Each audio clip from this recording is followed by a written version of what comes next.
మనతో పాటు senior advocate Ramesh Yadav ఉన్నారు. ఆయన అడిగి తెలుసుకునే ప్రయత్నం చేద్దాం. సార్ నమస్తే. నమస్తే సార్ చెప్పండి సార్, ఇక్కడ కులాంతర వివాహం చేసుకోవడం తప్పేనా? ఎక్కడన్నా రాజ్యాంగంలో రాసింది ఉందా? దీని మీద ఏమన్నా నిబంధనలు ఉన్నాయా? అంటే మీ ప్రశ్నకు సమాధానం కన్నా ముందు ఈ సంఘటనను ఒక విస్తృత కోణంలో చూడాల్సిన అవసరం ఉంది, బ్రాడర్ కాన్సెప్ట్లో చూడాల్సిన అవసరం ఉంది. ఇట్లాంటి హింసాత్మకమైనటువంటి సంఘటన ఎప్పుడైనా జరిగితే పోలీసు వ్యవస్థ కానీ అధికార యంత్రాంగం కూడా కులాలకు మతాలకు అతీతంగా స్పందించాల్సిన అవసరం ఉంది. చట్టపరంగా ఎప్పుడైతే వ్యవస్థలు తమ విధులను నిర్వహించడంలో విఫలమవుతాయో ఇట్లాంటి సంఘటనలు దాన్ని ఇంకా ఎక్కువ పెంచిపెళ్ళడానికి అవకాశం ఉంటుంది. ఈరోజు బీసీ సంఘాలు ఎందుకు వాళ్ళ గొంతెత్తుతున్నాయి? సామాజిక వాళ్ళ నేపథ్యంలో స్పందనను పోలీస్ వ్యవస్థ నిర్లక్ష్యం వల్లనే మేమందరం కూడా స్పందించాల్సిన అవసరం ఉంది. ఒకవేళ పోలీసులే గనక శంషాబాద్లో జరిగినటువంటి సంఘటనలో జరిగినటువంటి ఒక స్పందన చూపించినట్లయితే మేమందరం కూడా సంతోషించేటోళ్ళం.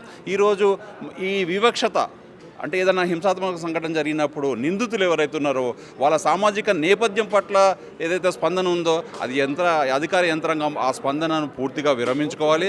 భవిష్యత్తులో ఒక ప్రజాస్వామిక వ్యవస్థ నడవాలి, 4 పాదాలను నడవాలి అంటానంటే మాత్రము కులాలకు అతీతంగా నడవాలి, కఠినమైన చర్యలు తీసుకోవాల్సిన అవసరం ఉంది. అప్పుడే వ్యవస్థల మీద నమ్మకం ఉంటుందంటాం.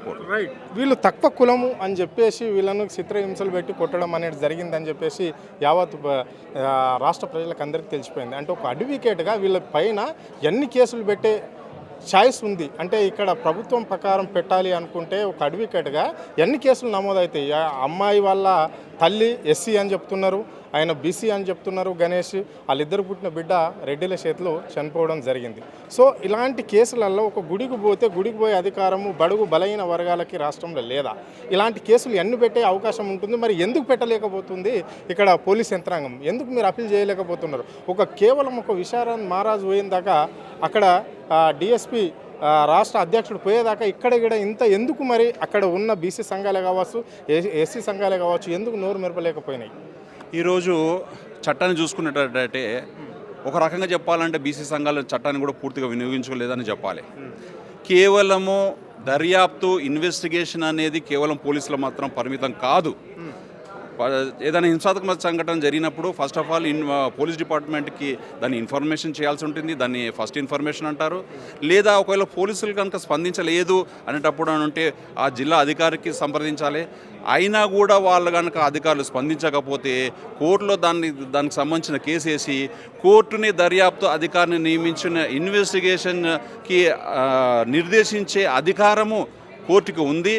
ఎందుకంటే ఇట్లాంటి వివక్షత పూరితమైనటువంటి సంఘటనలను దర్యాప్తు పట్ల కనుక వీళ్ళకి నమ్మకం లేనట్టుగా ఉంటే కోర్టును వాళ్ళని సంపాదించి ఎఫ్ఐఆర్ని తాత్కాలికంగా నిలుపుదీయడానికి హైకోర్టును సంప్రదించి, ఎందుకంటే క్లియర్ కట్గా వివక్ష పూరితమైనటువంటి ఇన్వెస్టిగేషన్ జరుగుతున్నప్పుడు కోర్టులో ఇంటర్వ్యూని జరిగే అవకాశం ఉంటుంది.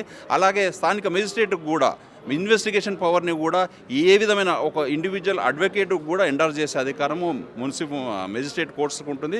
అట్లాంటి అవకాశాన్ని మనం వినియోగించుకునే అవకాశం ఉంటుంది. రైట్, ఇప్పుడు మరి బీసీ సంఘాలుగా ఎస్సీ సంఘాలుగా అందరిని కలుపుకొని పోయి అక్కడ న్యాయం జరగాలి బాధితులకు అని చెప్పేసి పోగవుతున్నాము అని చెప్తున్నారు. అంటే ఎలాంటి న్యాయం జరిగితే వాళ్ళకు ఈ గణేష్ చంద్రకళకు మనశ్శాంతి చేకూరుస్తుంది? అలా బిడ్డ పోయినా దాన్ని సరిదిద్దుకునే ప్రయత్నంలో ఉంటారు. అంటే ఎలాంటి న్యాయం కావాలనుకుంటున్నారు? అంటే రాష్ట్ర ముఖ్యమంత్రి రాజీనామా చేయాలా, లేకుంటే కేసు తేల్చకపోతే డీజీపీ రాజీనామా చేయాలని చెప్పేసి ఇక్కడ మీరు కూడా కోరుకుంటున్నారా? ఒకవేళ నేనంటే రాజకీయ నేపథ్యం ఉంటే ఖచ్చితంగా ముఖ్యమంత్రి రాజీనామా కోరుకునేవాడిని. ఒక న్యాయవాదిగా మాత్రం వ్యవస్థ విఫలం చెందింది కాబట్టి దాన్ని నష్టపూర్తి అంటే పోయిన ప్రాణాలు ఎలాగో మనం తీసుకురాలేం కాబట్టి ఒక న్యాయవాదిగా నేను డిమాండ్ చేసేది ఏంటంటే వాళ్ళకు ఆర్థికపరమైన మద్దతే కాకుండా సామాజికంగా ఒక విశ్వాసాన్ని కలిగించడానికి ఒక మంచి ప్యాకేజ్ అంటే ఏమంటే వాళ్ళకు ఒక ఇల్లు కానీ లేకపోతే ఒక ఉద్యోగం కానీ కల్పించి ప్రభుత్వం మీ పట్ల సానుభూతిగా ఉన్నది అనేటట్టు ఒక సంకేతాన్ని ఇవ్వవలసిందిగా ప్రభుత్వాన్ని కోరుతా ఉన్నాం. ఓకే, రైట్, ఇది పరిస్థితి. అంటే ఇక్కడ రేవంత్ రెడ్డి బంధువులే కావచ్చు కాబట్టి అందుకే కేసు ముందుకు పోవడం లేదు అని చెప్పేసి బీసీ సంఘాలకు సంబంధించిన నాయకులు చెప్తున్నారు.